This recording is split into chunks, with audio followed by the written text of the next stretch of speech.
I'm sorry it's not going to work out." He flashes his veneers one last time, and then he's gone, without so much as leaving a 10 spot to cover his half-drunk Stella Artois. I shake my head once again.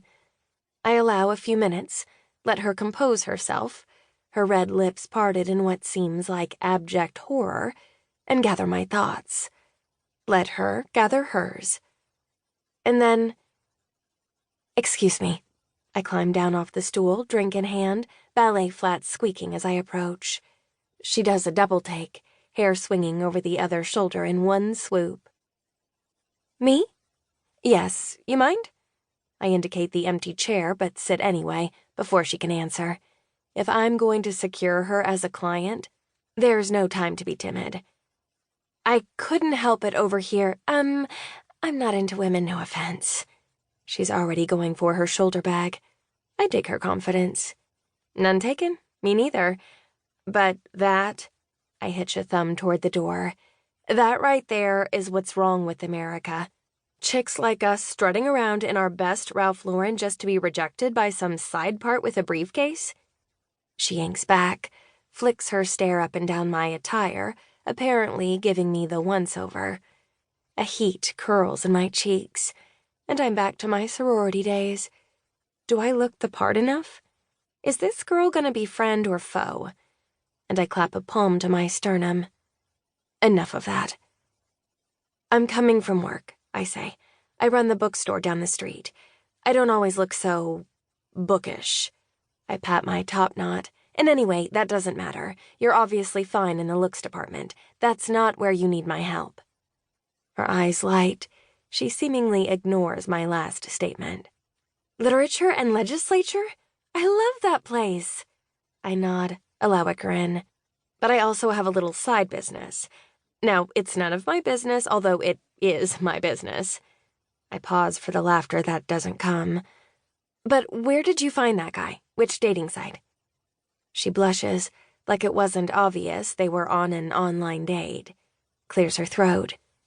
"The Spark app," she manages and frowns into her rosé. "No need to be embarrassed. What's your name?" "Kelly." "Of course it is." "Kelly, nice to meet you. I'm Blanche Carter.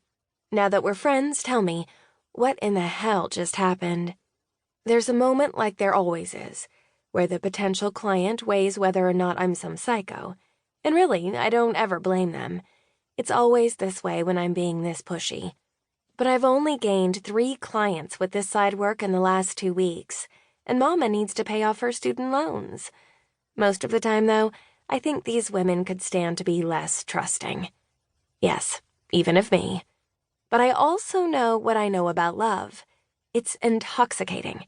It's magic. It's bullshit, but I don't ever say that. That's for me and not for them. But everyone who believes in love wants to believe that magic is real. And so, to get that knight in shining armor, people will listen to almost anything, if presented in the right way. I sink my teeth into my bottom lip. Maybe I was too awkward this time. Hold my breath and brace myself for the boot. When the tautness in her face softens, and what looks like amusement touches her delicate features. Phew, maybe I'll make rent this month. "It's fine." She casts her eyes to the tablecloth. "We hadn't been chatting that long anyway. It's just annoying, you know? He didn't like that I said I'm a vegetarian. He said it was way too liberal for him and there was no point in ordering a meal or taking this any further because he'd never be able to enjoy eating a bloody ribeye in my presence, knowing I was some kind of hippie tree hugger." "Oh, I see what happened." I give her the old pointer finger. "That's rule number 5. Don't talk politics." "What? I know. You didn't talk politics per se, but you talked beliefs. You talked stance. You cared about something. And hey," I snap my fingers, "that's rule number 3. Never care." She squishes her forehead at me, and I realize I've said too much. "Look," I say, "I know I look like some bad Zooey Deschanel knockoff this evening, but I'm telling you, I can help you. I know about this stuff." I'm talking with my hands, and while I do so, I flag down the barkeep for another round.